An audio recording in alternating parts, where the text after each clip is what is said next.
ભારે વરસાદના કારણે ગુજરાત અને દમણને જોડતો રસ્તો તૂટી ગયો હતો, પરંતુ પ્રશાસક પ્રફુલ્લ પટેલના માર્ગદર્શન હેઠળ વરસાદ રોકાતાની સાથે યુદ્ધના ધોરણે સમારકામ કરી ગણતરીની કલાકમાં રસ્તો ફરી શરૂ કરી દેવાયો।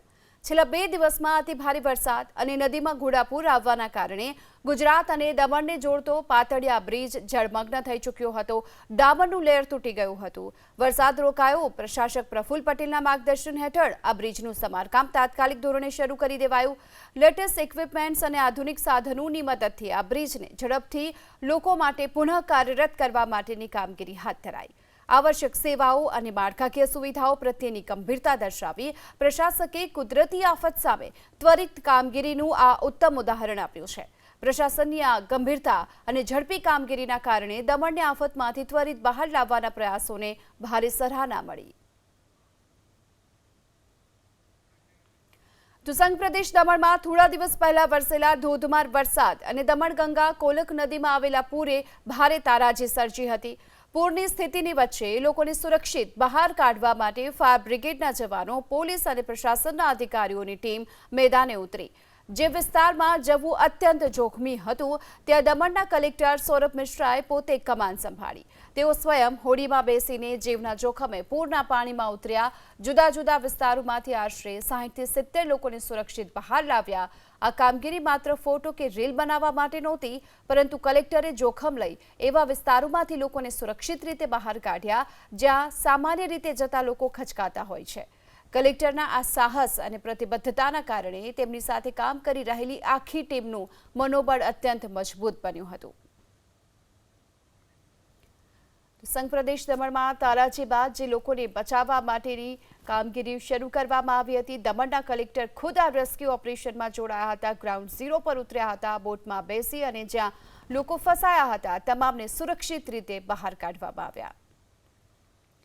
તો સંઘ પ્રદેશ દમણમાં ભારે વરસાદ અને નદીઓના પૂરે ભારે તારાજી સર્જી છે। આ કુદરતી આફતના સમયે દમણ પ્રશાસન અને લોકપ્રતિનિધિઓ ગ્રાઉન્ડ પર ઉતરી આવ્યા। દમણના સાંસદ ઉમેશભાઈ પટેલ પણ દિલ્હીથી તુરંત દમણ પહોંચી લોકોની સેવામાં જોડાયા। અધિકારીઓ સાથે સતત સંપર્કમાં રહી રાહત સામગ્રી પહોંચાડવામાં મદદ કરી। પ્રશાસક પ્રફુલ્લભાઈ પટેલે પણ ગ્રાઉન્ડ ઝીરો પર ઉતરી અધિકારીઓને માર્ગદર્શન આપ્યું અને પૂરના પાણીથી ક્ષતિગ્રસ્ત થયેલા રસ્તાઓ અને નાના પુલોના સમારકામની કામગીરી ત્વરિત ધોરણે શરૂ કરાવી। આ તરફ દમણના બંને ડેપ્યુટી કલેક્ટર પ્રિયાંશુ સિંહ અને આરતી અગ્રવાલ અલગ અલગ વિસ્તારોમાં વીજ પુરવઠો, પીવાના પાણીની વ્યવસ્થા અને લોકો સુધી ભોજન પહોંચાડવાની કામગીરી પર સતત નજર રાખી રહ્યા હતા। ખરેખર ખૂબ જ સરસ કામગીરી હતી પ્રશાસન દ્વારા। કલેક્ટર પોતે અને પ્રશાસક પોતે સાથે સાથે આખું પ્રશાસનના અધિકારીઓ બધા ઓન મોડમાં હતા। હું સવારે 3-3:30 વાગે મળસ્કેથી એમના સંપર્કમાં હતો, તો 3 વાગ્યાથી એ લોકો બધા જ એક્ટિવ મોડમાં હતા અને તમે જોયું હશે તો એ લોકો ખુદ પણ આ ફિલ્ડમાં ઉતરીને કામ કરતા હતા। તેમની પૂરા પ્રશાસનની આ હિંમતની અને એમની કામગીરીને બિરદાવવું જોઈએ અને અમારા દમણના પણ લોકો જેટલા પણ છે એ લોકો મદદરૂપ થવાના પૂરેપૂરો પ્રયાસ કરી રહ્યા છે। પરંતુ આજે પણ ઘણી બધી જગ્યાઓ પર અભાવ છે, લોકો ત્રસ્ત છે, દુઃખી છે અને હું પ્રશાસન અને જનતાના પ્રતિનિધિઓને રિક્વેસ્ટ કરીશ કે અમારા દુઃખી અને આહત અને પીડિત લોકોને મદદરૂપ થાય। सिर्फ प्रशासन नहीं, सभी लोग एक दूसरे को भाई बंधु की तरह मदद कर रहे हैं और माननीय प्रशासक महोदय के नेतृत्व में पूरा प्रशासन और सारे ही चुने हुए अधिकारी सभी के सब अभी इस समय और पिछले तीन दिनों से फील्ड पर ही हैं। घर घर जाके लोगों की व्यथा पूछ रहे हैं, लोगों की जो भी हो सके मदद कर रहे हैं।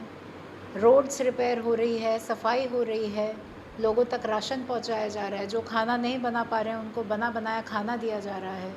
वाटर सप्लाई रिस्टोर की जा रही है, पावर उसी दिन रिस्टोर कर दी गई थी।